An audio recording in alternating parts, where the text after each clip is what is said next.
now into the juice. As this brawl's ensuing and everyone's fighting and Cody shows up and da-da-da-da-da, you got to remember that the baby faces are still outnumbered. It's LA Knight, it's Cody Rhodes, it's John Cena, it's Jey Uso, right? 4 dudes. Then on the other side, you got Jimmy, Solo, Damian, Finn, and JD. So that's 5. And if you add in Dom and Rhea, that's 6, 7. But Dom and Rhea, of course, are going to be broken off and doing their own thing, because that's what WWE does. They keep them separate, but as the glue, right? They're the fucking foundation. But Dom will do his North American title thing. Rhea will do her women's title thing. So they're still outnumbered, though. It's 5 versus 4. So as the fucking show's going off air, Corey Graves goes, the greatest trick the devil ever pulled was convincing the world he didn't exist. CM Punk's line. Holy shit.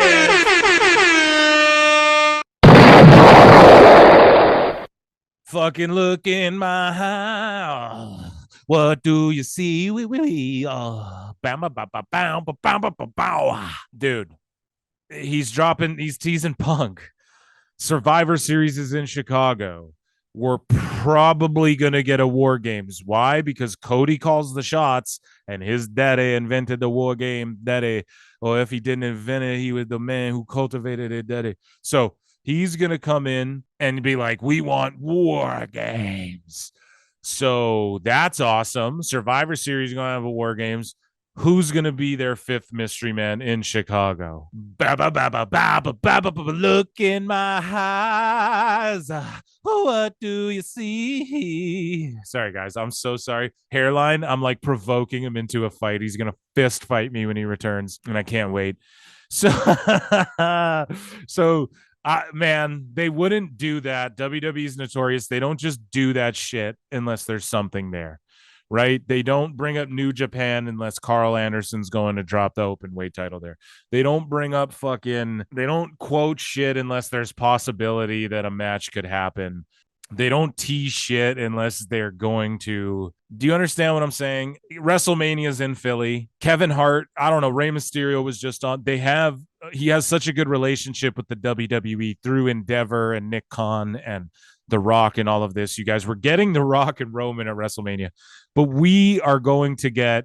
So my fantasy mark booking when it was Punk is coming back and all this sort of shit, I'm going to hit the X-Files.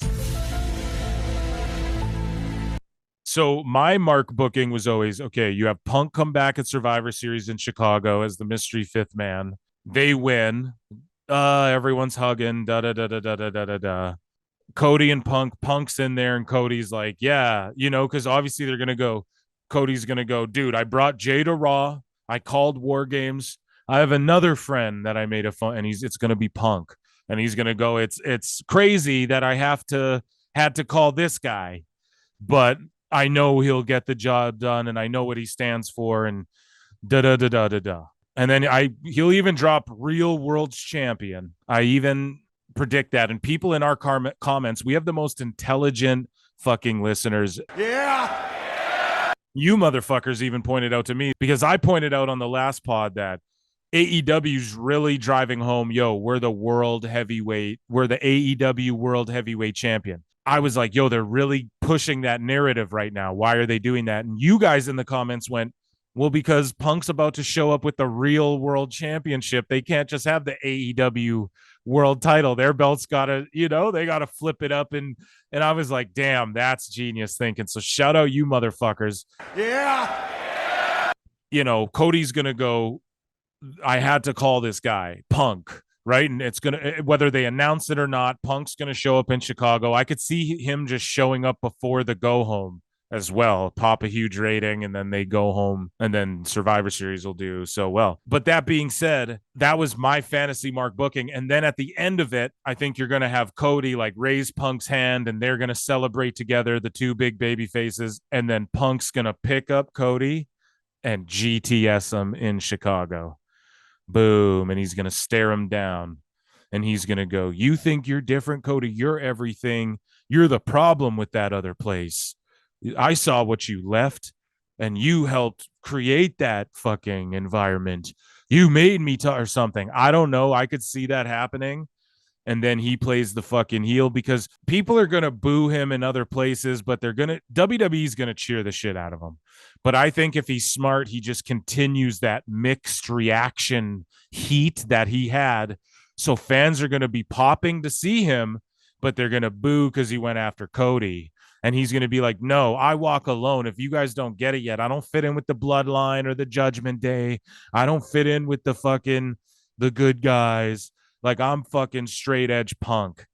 I think that's what he's going to do, man, because they also need a big time heel with Roman not being there all the time. And I know you have the Judgment Day and the bloodline, but it's like people are saying, oh, we're tired of these same matches. Okay, you have a Punk heel here. I don't know. He's willing to do TV every week. We know that for goddamn sure. So have him, in WWE, will give him a lighter schedule, no house shows, but you do TVs. Punk will love that. So he's clearly coming in. They wouldn't have teased it. He even teased it himself with the 2 months thing. It's obvious, but it's a great thing. It's a huge punch back for Edge. Shout out CM Punk. We're going to circle back to that punch down, if you will, on the whole Edge in AEW situation, which I'm about to talk about a little bit. It's crazy that they are teasing Punk and that he's going to come back. So I think Punk GTS is Cody. I think they go to the Royal Rumble. I think Punk and Cody like eliminate each other, some type shit like that. And then I think night one of WrestleMania,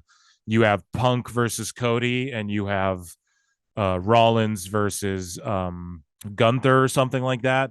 And I think you save The Rock and Roman night 2 of WrestleMania, and then you save Cargill versus like Charlotte, or that would be a big money matchup for night 2 as well.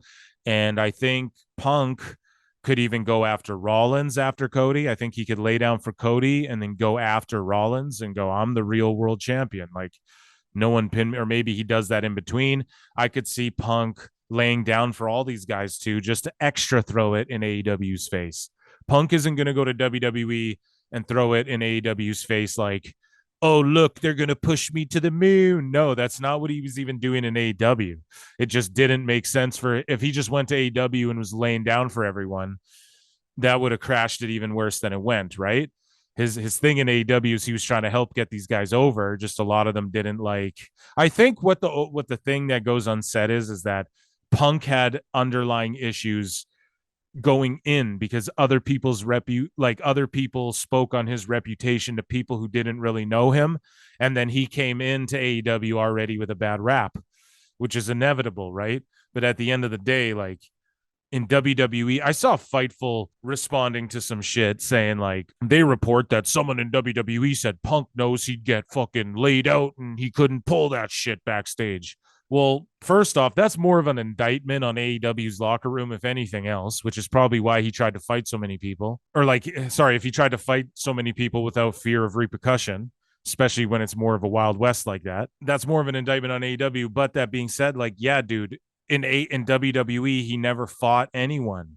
He never did that. Like, yeah, did he get in arguments, or were there people, they had words or didn't like it? Sure. But he never got to the point where he had to fight anybody anyways, like, because they all fucking get it. You can't work for Vince McMahon unless you understand it to some degree, right? And that's my belief on why Adam Cole and Undisputed Era and shit never went main roster. And I think Vince recognized, like, no, these guys they want to do their thing and they can do it with Triple H, fine, but like, they're not going to come to main roster. Like, I'm going to shave this motherfucker's head, and just to let them know, like, y'all got to remember, Vince and them do things just to remind people, like, no, you do what we say. And if you trust us, we'll take you to the top, right? It's the people who will go do their own thing, that don't trust the process, that WWE either doesn't fuck with. That's why Gargano has stayed around so long. I'm telling you guys, because Disco Inferno called it out a long time ago. It's because he's willing to do the shit that they just tell him to do. As much as he loves wrestling and doing the indie matches and everything he did before WWE, Gargano will just do what they tell him to do, period. they will always keep him around. I know, he got laid off or whatever, but that was like a weird circumstance where they just were laying everyone off. Like everyone got laid off there. This last layoffs isn't the same thing. Like, you can't be shocked that Dolph Ziggler got laid off. You cannot be shocked by that. If you are, dummy, yeah. Dummy, yeah. Because like Ziggler was like he was just sitting at home for like how long on one of the biggest contracts in the company probably. So that can't be a shock that they laid him off. But anyway, so speaking of SmackDown though, I want to talk about this. So we talked earlier in the show about like at the end of SmackDown, the Raw baby faces ran out, right? So we got the baby faces, we got Cena and LA Knight, yeah, and we got Cody Rhodes and Jay Bluso, and they're outnumbered. There's 4 of them. They're outnumbered. Even more blue. Right. And yeah, each week there's more blue than ever. He was bluer than ever. Yeah. Next week his song will be fucking I'm blue. So on SmackDown, Hairline's dancing. On SmackDown, right, we have the baby faces all show up, and then we have Judgment Day who've been running amok on every show. And then you have the Bloodline who's affected every show as well. And Jey Uso kind of crosses over, and Cody with the Bloodline shit over on Raw. And so we have an alliance right before Survivor Series that's coming up between the Judgment Day and the Bloodline. Now, the baby faces are clearly outnumbered, right? Jay Bluso, yeah, for sure. Heavily LA Knight, John Cena, and Cody Rhodes. And so we have, what's his tattoo? Cody Rhodes. Are you the one guy? He was all like, did anyone tell Vince McMahon that he pushed some stupid fat slob that didn't take Chael Sonnen? Yeah, dude. Your fat slob of a father. He just shot so hard on Dust. He's just working a character. His whole thing. He's a real MMA fighter who made a shitload of money by just working a pro wrestling heel. That's what he did. And he just made shitload of money. Bro. Talked his way into title fights, dude. I'm not educated on any of that shit. You know what I'm saying? Yeah. I just know that the podcaster was Ariel Helwani, right? Yeah. Yeah, dude, he was like shook. You know, he was like, I can't say nothing, bro. Yeah. He just kept kayfabe. But okay, so now we have the Judgment Day and the Bloodline teaming up together, right? So now who's in the Bloodline? You got fucking Jimmy and you've got Solo. So that's 2. And then you have Damian Priest, Finn Balor, JD McDonough. That's 5, right? So now the baby faces are outnumbered. Now in the Judgment Day, you also have Dominic and Rhea, but they have their titles and they're going to break off and do their own thing because they always do. Dom and Mommy are always off doing sort of their own thing, right? While also being like the centerpiece. So JD has to prove himself really to Damian, right? So how could he do that? A Survivor Series match, teaming up with the Bloodline, 5 against 4. So the baby faces are outnumbered. Who's it going to be? Well, Survivor Series is coming up, traditional 5-on-5. My fantasy mark booking is that they're going to do a fucking War Games. And at the end of SmackDown, Corey Graves dropped the line, the greatest trick the devil ever pulled was making people believe he did not exist. Who says that line? CM motherfucking Punk said that line in AEW on his way out. And then where is Hairline? Where's Survivor Series this year? Chicago. Yep. The pop. Oh my God. And do you know what CM Punk said? He was on commentary for CFFC, which is an MMA organization. Yeah. He said something. I got 2 months. I got 2 months. God, he's being a Meltzer. Well, Meltzer can stooge Edge. I can stooge me to fucking. No, but he's doing it cleverly, and Graves is doing it cleverly. Meltzer's not stooging it. I'm sorry to like time travel conversate, but like that's another thing I wanted to point out is like you pointed out so clearly that Dave like stooged that fucking Edge was coming to WWE, and I was just like, you mean AEW? Yeah. Yeah. Oh, he'll be back. Don't you worry. Yeah. But like, God, it's just like going back over like listening to the old clip of you talking about Meltzer stooging. You know what I'm saying? That was like one of your clips while I was off the pod, right? Yeah. Like last week. Yeah, man. It's just like the way you broke that out down. It's like, God, I was just being ignorant because it's like it was all right there. And it is right there. Yeah. You just gotta and I was like, dude, he's got to show up sometime now. Like Meltzer just wouldn't have stooged it because he ain't stooging Jade. He ain't pumped for he ain't talking shit about nobody. CM Punk. He's not leaking Punk news now. Oh, go figure. He's got no news about Punk, and meanwhile, they're teasing Punk on WWE television. He's got no news Batman. about. Oh yeah, go fucking figure. My name's Dave. So yeah, I just wanted to pop everyone with that, man. That's what's happening. Punk's coming back at Survivor Series. He's going to be the fifth man, and if it's me booking it, he's there celebrating with Cody and Cody Rhodes too. Think about it. The writing's on the wall. Cody Rhodes has been like, he's like, I had to bring Jay to Raw, and he's going to go, I'm making this a War Games match. I have a little pull around here. Hey, I have another friend, and I didn't even want to unleash this, but this guy, I know what he stands for, and he's going to go against the fucking bloodline and Judgment Day too. It's going to be Punk. And then if it's me, Cody and Punk at the end of Survivor Series are celebrating together. They're the last two standing guys on their team. Punk picks him up in Chicago. GTS is Cody. And then he's got the half cheer, half boo thing he had in AEW. He continues that along. Yeah. Boom. Yeah. Boom. I don't know if they'll necessarily do that right away, but it's like for sure coming. Do it right away. Do it right away. Yeah, we'll see for sure. But like